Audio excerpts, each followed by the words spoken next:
I first met Joseph Sanders. We were in JRTC, and he was a new guy. It was kind of weird for me because we had so many similarities. Our sense of humor was the same. The way we talk to people. We play guitar a lot. He taught me a lot of songs on guitar. I had noticed Joseph wasn't talking to very many people. He wasn't playing his guitar as much. I asked my friend Chappell. I was like, "Hey man, what's going on with Sanders?" Chappell told me, he's like, "Yeah, his wife asked him for a divorce."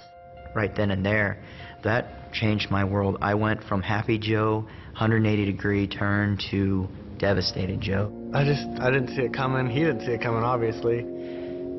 To get through a lot of things that I did in Iraq, I got through because of her. He told me, he's like, "Man, when I'm on guard, it's the worst. It's the absolute worst." Because we were doing 6 on, 6 off. So he had 6 hours in a guard tower just thinking about... Just think about how I lost my wife, and, you know, my whole universe just came crashing down on me, because that's what she was to me. That's when it sent a red flag in my head that something could go wrong here. I realized that the marriage was over. And this day, for some reason, I just took it extra hard. I didn't care about anything in the world at this time. I didn't care about friends. I didn't care about my family.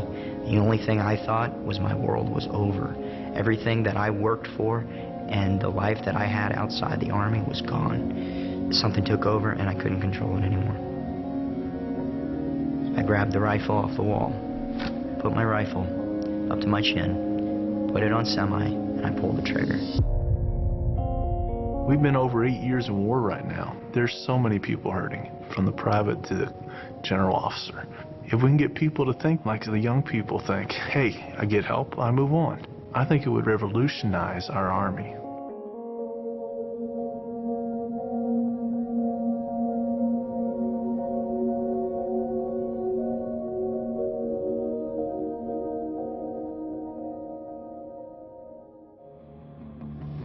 When nothing happened, I immediately went into soldier mode, and I broke down my rifle really fast to find out why it did not fire.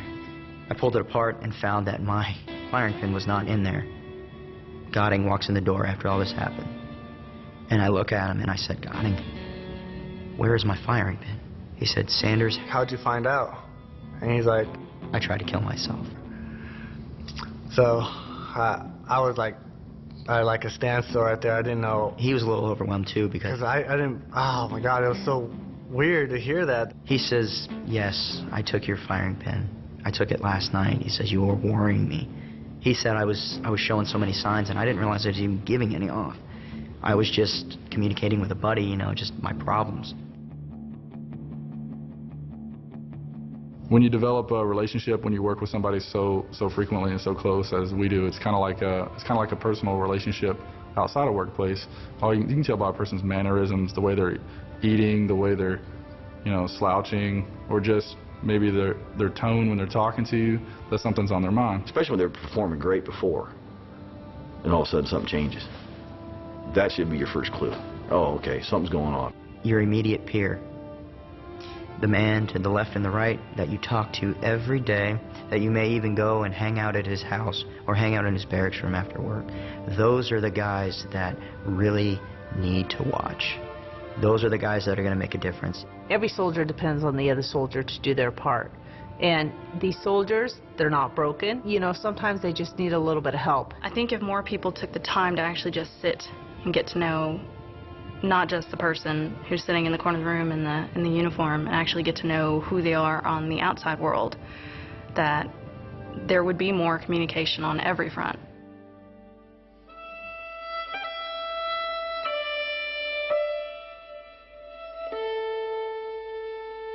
I think after the second deployment is when we both kind of shut down. I started feeling a little off of my game. I've always kind of held a high standard for myself, and I couldn't keep that standard. I was just not who I was. I couldn't recognize myself anymore.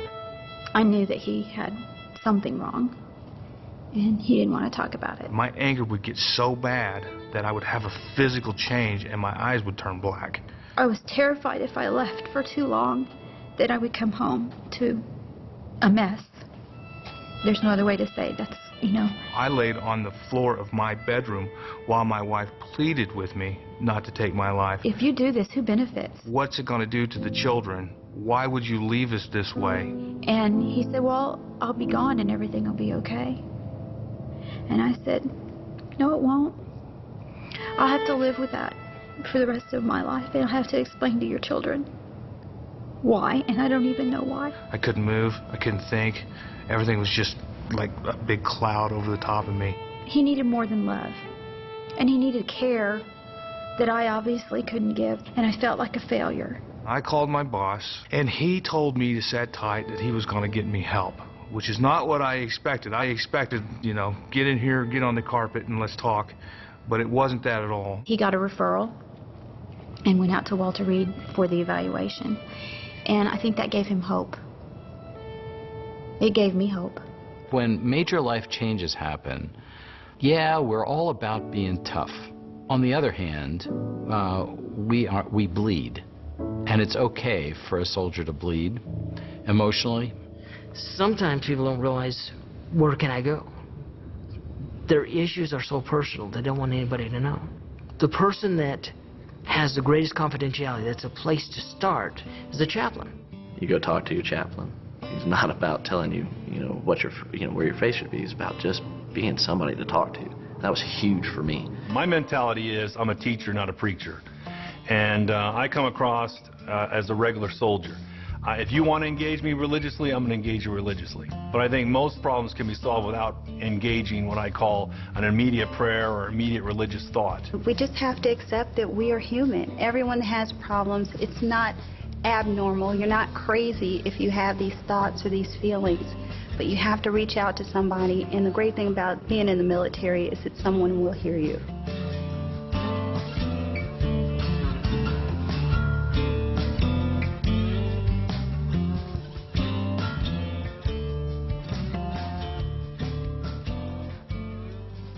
Know your soldier is the first line. Your team leaders, their sergeants, and their squad leaders, or staff sergeants that get to know each one of those guys individually, get to know what their story is.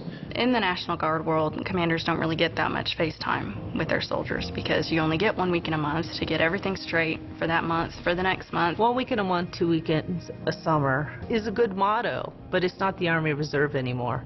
That was the old Army Reserve. The Army Reserve, and especially the Army Reserve leadership, is 24/7.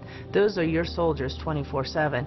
And I always told my guys, I said, give me a call. I don't care what time of day or night. You got my cell phone number. Call me, or I'll come see you. I don't care if you live 5 hours from here. I'll still come see you. Because I feel it's my job to make sure that they're taken care of. Their families are taken care of. We have to take care of all their needs, not just physical, not just financial. Leaders who ignore the emotional and the spiritual side of their soldiers are, I think, destined to failure. It doesn't matter if I've never worked with you. As long as you wear this uniform, I consider you a brother, a sister. I will be right there with you in the heat of battle. And I'll protect your life just like you'll protect mine. When I was a lieutenant, I met another female. She had also been enlisted, new lieutenant, and we got to be the best of friends. We ended up going to different installations. We still stayed in touch, and we still stayed pretty close. One night, I just woke up and I just knew I needed to contact her. When I called her, she was ready to commit suicide. And she was crying. I really didn't know what to do or what to say. I just knew that I needed to be there with her at that time. I remember my battalion XO saying, just go. And if I hadn't been there, I don't know that she would have been able to reach out to another person. I thank those people that allowed me to go there to her. And if it had not been for them, then she may not be with us today. It's had a powerful impact on me as a person, as a commander, because I realized that in the Army we're not just co-workers, we're family, and I never want anyone to feel like the world is falling in on them. I always want them to know that there's somebody out there who's willing to help.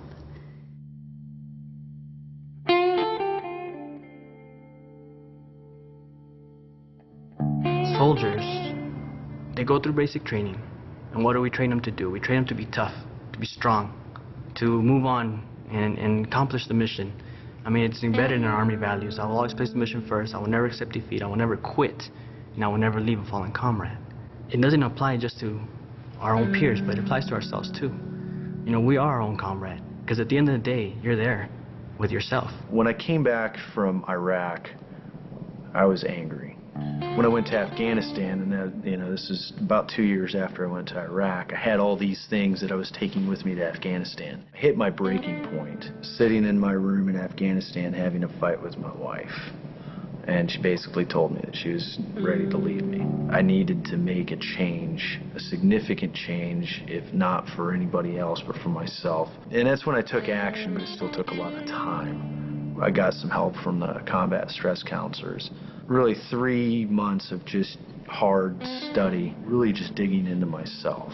Whenever I found myself getting into trouble with ideations of suicide, I would get out of the area, just stop whatever it was I was doing and go find somebody to talk to. I guess what kept me from doing it was, you know, if I could just wait one more day, then maybe I could do something else to gradually improve where I'm at and, you know, see my son again. Went from being able to rely on a psychologist or a psychiatrist for talking to being able to open back up with my wife and build a healthy relationship with her again. Almost the best and worst year of my life all rolled into one, but I think I came through it on the back end pretty well. I will admit that I probably didn't do what I needed to do. I have a counseling background, so I said, you know what? I can do this on my own. I grew up with the John Wayne mentality. You know, you just be John Wayne and you'll get through this. You get that point, you go, no, I'm going to need to get some help. And so, you know, I've worked with Army One Source. I've worked with, you know, counselors and stuff like that. And basically it's just talking it out. And if you don't do that, you can't talk to yourself. And you've got to lay that thing out in front of somebody else and say, this is what it looks like to me. What does it look like to you? Is this normal?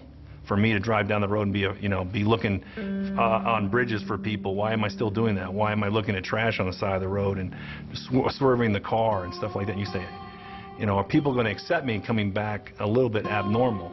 It's like you've been to the moon, you really love the moon, but now you're back on Earth, but you can't really talk to people about the moon. The way my depression manifested itself was anger.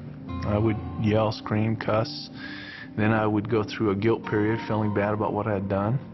And it was like I was keeping everything in. And so when a situation happened in my life, I overreacted, and I couldn't fix it, and I'd been able to fix things all my life. I self-destructed. I wasn't trusting anybody, wasn't willing to go to anybody for help. I was the professional, the only family life chaplain, the only family counselor in the community. You know, I'm embarrassed that I'm a minister and attempted suicide, but I'm not embarrassed that I healed. I believe the first step towards healing is saying I need help. I felt it one time like, man, I really did save his life. But even now, I don't feel like I saved his life. I think he saved his own life. He had plenty of opportunities to do it again, but he saved his own life after that by just talking to mental health and getting the help he needed. The medic came and sat me down and talked to me, and he's like, we need to get you some help, man. And I said, absolutely.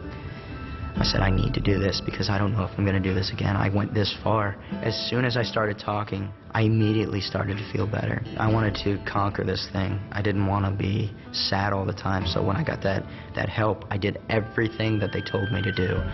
And I got better. It's surreal, you know? It didn't seem like these things happened to me. People don't have checklists. Everyone is different. And I believe that he acted appropriately. I mean, he took charge of the situation. He manned up and he did what he had to do. I'm not that guy that intervenes. I'm not that guy that does stuff like this. But for some reason, I was. For some reason, I did. And I didn't believe it myself, but I'm glad I did it. It's great to hear success stories about soldiers who got help and were able to maintain control of their lives. These stories remind us that even the toughest soldier sometimes needs a tune-up. And that's okay. We all need it from time to time. As junior leaders, you are responsible for taking care of all your soldiers and their families, and for making sure that they take advantage of all the resources available to them today. With your help, we can be an even greater and stronger Army. Every soldier depends on the other soldier to do their part. But you have to reach out to somebody, and the great thing about being in the military is that someone will hear you.